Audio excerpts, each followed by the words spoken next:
ChatGPT വന്നപ്പോലെ നമ്മള് എന്തൊക്കെ സംഭവം അങ്ങനല്ല.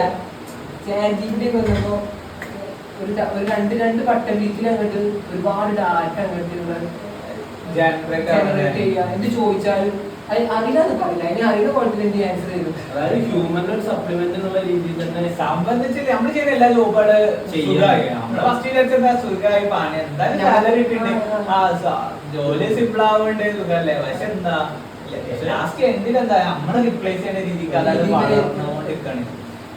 നമ്മളിതിങ്ങനെ ആ ഇത് ഡിപ്പെൻഡ് ചെയ്തുകൊണ്ട് നിൽക്കുകയാണെങ്കിൽ എന്താ നമുക്കൊരു വളർച്ചയല്ല. നമ്മളത് ഡിപ്പെൻഡ് ചെയ്ത് മാത്രം നമ്മളെ ഹയർ ചെയ്യുന്ന പോലെ എന്താ അത് യൂസ് ചെയ്തിട്ട് ചെയ്യുന്ന പോലെ എല്ലാവർക്കും അത് യൂസ് ചെയ്തിട്ട് ചെയ്യാൻ സിമ്പിൾ ആണ്. സാലറി കുറച്ച് ചെയ്യും.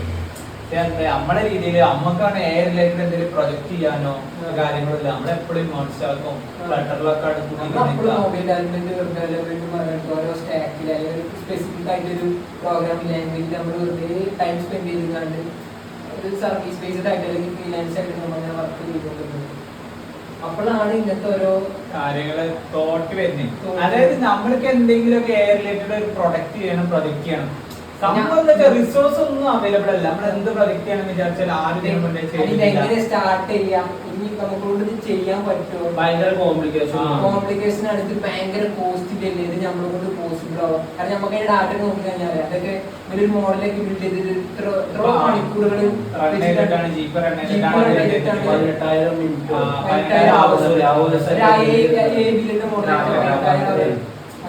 പിന്നെന്താ വെച്ചാല് നമ്മളിപ്പോ എന്തെങ്കിലും വെച്ചിട്ട് ചെയ്യണം പറഞ്ഞ എന്നോ അല്ലെങ്കിൽ വെച്ചിട്ട്, അതായത് ഓൾറെഡി ഉള്ള മോഡൽസിന് യൂസ് ചെയ്തിട്ട് നമുക്ക് എന്തെങ്കിലും പ്രൊജക്ട് ചെയ്യാം, പ്രൊഡക്റ്റ് ചെയ്യാം. നമ്മളെ പ്രൊജക്റ്റിക്ക് അത് യൂസ് ചെയ്യാൻ നമ്മള് അവരെ പൈസക്കാരാക്കി കൊടുക്കാന്നല്ലാതെ നമുക്കൊരു കാര്യമില്ല. നമ്മള് കസ്റ്റമർ എല്ലാം ക്രിയേറ്റ് ചെയ്യണം അതിനുള്ള ഒരു റിസോഴ്സ് കാര്യങ്ങളൊന്നും ഒന്നും ഇപ്പോഴും അവൈലബിൾ അല്ല. അങ്ങനെ നമ്മൾ റിസർച്ച് ചെയ്യാൻ സ്റ്റാർട്ട് ചെയ്തിട്ടാണ് നമ്മള് പിന്നെ നമുക്ക് മനസ്സിലായി നമ്മള് കൂടുതൽ കാര്യം അവരെ ഡിപ്പെൻഡ് ചെയ്തിരുന്ന നമ്മളെ പണി പോകുന്നല്ല, നമുക്ക് തന്നെ ഒരു നിലനിൽപ്പില്ലാത്ത അപ്പോഴാണ് ഡീപ്സീക്കിന്റെ വരുന്നത്. ഡീപ്സീക്ക് ഒന്നുമല്ല, അത് ആർക്കൊണ്ട് ചെയ്യാം. ഇപ്പൊ വലിയ ഇൻഫ്രാസ്ട്രക്ചർ ഇല്ലെങ്കിലും നമുക്കത് ജസ്റ്റ് ഒരു ബേസിക് ആയിട്ട് ഉണ്ടാക്കാൻ വെറും CPU ഉണ്ടെങ്കിൽ ആർക്കും ഇത് സ്വന്തമായിട്ട് ഒരു കസ്റ്റമായിട്ട് സാധനം ഉണ്ടാക്കാം. അതായത് ഡീപ്സീക്കിന്റെ ഒരു ഓപ്പൺ സോഴ്സ് മോഡലൊന്നും, അതായത് ChatGPT ഒരു ശരിക്കും ഓപ്പൺ AI എന്നാണ് പോലെ പേരെങ്കിലും ഒരു ക്ലോസ്ഡ് AI പോലെയാണ്.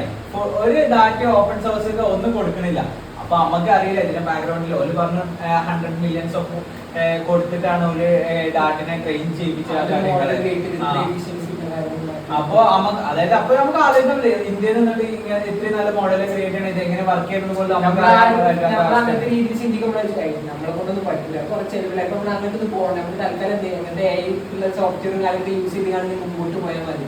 പിന്നെ മറ്റേ ബോൾട്ട് പോലത്തെ സോഫ്റ്റ്വെയർ വന്നപ്പോൾ നമുക്ക് ഏതാ തീരുമാനമായി. അല്ല നമ്മളത് യൂസ് ചെയ്യണതിനെ പറ്റി ചിന്തിക്കണം. നമ്മള് യൂസ് ചെയ്യുമ്പോൾ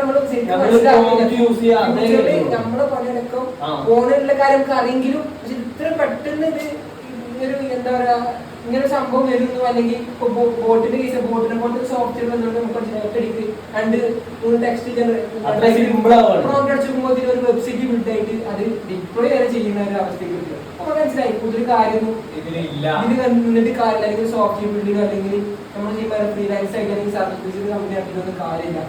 എത്രയും പെട്ടെന്ന് എന്ത് ചെയ്യണം, അതായത് AI റിലേറ്റഡ് ഒരു പ്രൊഡക്റ്റ്. അപ്പൊ AI റിലേറ്റഡ് പ്രൊഡക്റ്റ് ചെയ്ത് തുടങ്ങാൻ നമ്മള് ഫസ്റ്റ് ഒരു LLM സ്വന്തമായിട്ട് ക്രിയേറ്റ് ചെയ്യാൻ സ്റ്റാർട്ട് ചെയ്തത്. ഒരു LLM ക്രിയേറ്റ് ചെയ്യാന്ന് പറഞ്ഞാല് ഹെവി കോംപ്ലിക്കേഷൻ ആണ്. അത്രയും സെറ്റ് ഓഫ് GPUs നമ്മള് ഉപയോഗിച്ചാൽ മാത്രമാണ് ഇത്രയും സെറ്റ് ഓഫ് ഡാറ്റയുടെ ഒരു മോഡൽ നമുക്ക് ക്രിയേറ്റ് ചെയ്യാൻ പറ്റുള്ളൂ.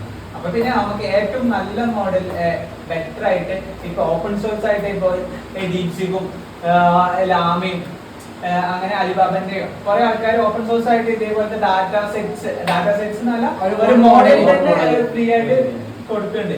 അപ്പൊ ആ മോഡൽസ് നമുക്ക് എത്രത്തോളം നല്ല രീതിയിൽ യൂസ് ചെയ്യാൻ പറ്റും, അത് എങ്ങനെയൊക്കെ നമ്മളെ പ്രൊജക്റ്റില് യൂട്ടിലൈസ് വെച്ചിട്ട് ഒരു പ്രൊഡക്റ്റ് ബിൽഡ് ചെയ്തിട്ട് നമ്മുടെ സമൂഹത്തിലെ ആൾക്കാർ ഫേസ് ചെയ്യുന്ന ഒരു പ്രോബ്ലം സൊല്യൂഷൻ ആയിട്ട് എങ്ങനെ ഉണ്ടാക്കാൻ പറ്റും. അതായത് എന്തായാലും നമ്മളിത് പഠിക്കാണ്. അപ്പൊ ചെയ്യുമ്പോൾ ഒരു സോഷ്യൽ ഇമ്പാക്ട് ഉള്ള ഒരു കാര്യങ്ങളൊപ്പം ചെയ്തിട്ട് ഇത് പഠിക്കാന്ന് വിചാരിച്ചു. അതായത് ഇപ്പൊ നമ്മള് എന്തായാലും ഇത് പഠിക്കണ സമയത്ത് ഒരു സാധനം ബിൽഡ് ചെയ്യണം. സെറ്റപ്പ് സാധനം ബിൽഡ് ചെയ്താൽ നമുക്ക് നല്ല രീതിയിൽ അത് പഠിച്ചിട്ട് അതിനൊരു ഔട്ട് ഉണ്ടെന്നുള്ള മനസ്സിലാക്കണം. കാരണം റിയൽ ലൈഫ് കോംപ്ലിക്കേഷൻസ് എന്തൊക്കെയാന്നുള്ളത്.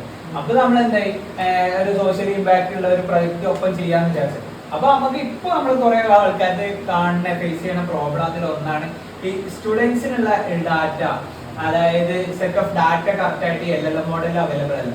ഇപ്പൊ എന്ത് ക്വസ്റ്റ്യൻ സ്റ്റുഡന്റ് ചോദിച്ചാൽ ഇപ്പൊ ChatGPT ആകട്ടെ, ഗ്രോക്ക് ആകട്ടെ, DeepSeek ആകട്ടെ, കറക്റ്റ് ആയിട്ടുള്ള ആൻസേഴ്സ് ഉണ്ട്. പക്ഷെ അത് അവർക്ക് വേണ്ടതാണോ, അവര് നാളെ എഴുതുന്ന എക്സാമിൽ യൂസ്ഫുൾ ആണോ കാര്യങ്ങൾ അറിയില്ല.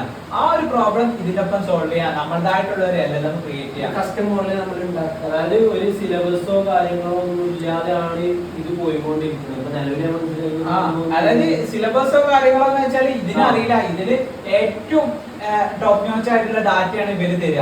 അതായത് നോർമൽ കേസിൽ പറയുകയാണെങ്കിൽ അല്ലെങ്കിൽ ഒരു CBSE അല്ലെങ്കിൽ ഒരു സ്റ്റേറ്റ് സിലബസ് ഓറിയന്റഡ് ആയിട്ടുള്ള ഒരു ഡാറ്റ പല സ്ഥലത്തും അവൈലബിൾ അല്ല എന്ന് വേണമെങ്കിൽ മനസ്സിലാക്കാം. കാരണം ഈ പറഞ്ഞ പോലെ തന്നെ ഒന്നെങ്കിൽ ടോപ്പ് എൻഡ് ഡാറ്റ അത്രയും അഡ്വാൻസ്ഡ് ആയിട്ടുള്ള സംഭവങ്ങളാണ് ഇതിൽ മെയിൻ ആയിട്ട് ഇൻട്രൊഡ്യൂസ് ചെയ്തിട്ടുള്ളത്. അപ്പൊ നമുക്ക് നമ്മള് ഇതിക്ക് വരുമ്പോ സമയത്ത് ഈ പറഞ്ഞ പോലെ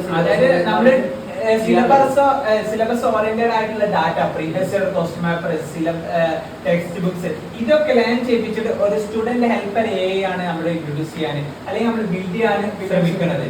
അപ്പോ എന്തായാലും നമ്മൾ പഠിക്കാണ്. അപ്പൊ ഇങ്ങനെ ഒരു സാധനം ഒപ്പം ബിൽഡ് ചെയ്തിട്ട് നല്ല രീതിയിൽ കൊണ്ടുപോകുന്ന വിചാരിക്കുന്നത്. അപ്പൊ ഇത് ബിൽഡ് ചെയ്യണ ഒപ്പം തന്നെ ഇതേപോലെ നമ്മളെ AI ബിൽഡ് ചെയ്യണ ആഗ്രഹിക്കുന്ന ഡെവലപ്പേഴ്സിനെ ഒപ്പം ഹെൽപ്പ് ചെയ്യാന്നുള്ള രീതിയിൽ നമ്മൾ എങ്ങനെയാണ് ഇത് ചെയ്യുന്നത്, എന്തൊക്കെ കോംപ്ലിക്കേഷൻസ് ആണ് ഇതിൽ വരുന്നത്, എന്തൊക്കെ ലാംഗ്വേജ് ആണ്, എന്തൊക്കെയാണ് യൂസ് ചെയ്യുന്നത്, ആ എല്ലാ കാര്യങ്ങളും നമ്മൾ ഒരു ഗിറ്റപ്പ് റെപ്പോയിൽ ഒപ്പം ഉൾപ്പെടുത്തിയിട്ട് ബിൽഡിംഗ് പബ്ലിക് എന്നുള്ള രീതിയിലാണ് നമ്മൾ ഇത് കൊണ്ടുപോകണം വിചാരിക്കുന്നത്. അപ്പൊ രണ്ടാളുകൾക്കും ഇതിൽ ഉപകാരമാണ്. അതായത് നമ്മള് പഠിക്കുന്ന ആളുകൾക്കും ഈ പറഞ്ഞ പോലെ എങ്ങനെ ഇതിന്റെ ബാക്ക്ഗ്രൗണ്ട് എങ്ങനെ പ്രോസസ് ചെയ്യണേ, എങ്ങനെ നമുക്ക് ഔട്ട്പുട്ടും ഈ പറഞ്ഞ പോലെ പ്രോസസ്സിങ്ങും രണ്ടും നമുക്ക് ഉപകാരപ്പെടുന്ന രീതിയിലാണ്. അതായത് എന്തായാലും നമ്മൾ പഠിക്കാണ്, ഇത് കാരണം വേറെ ഉള്ളവരെ ഹെൽപ്പ് ചെയ്യാൻ പറ്റാണ്.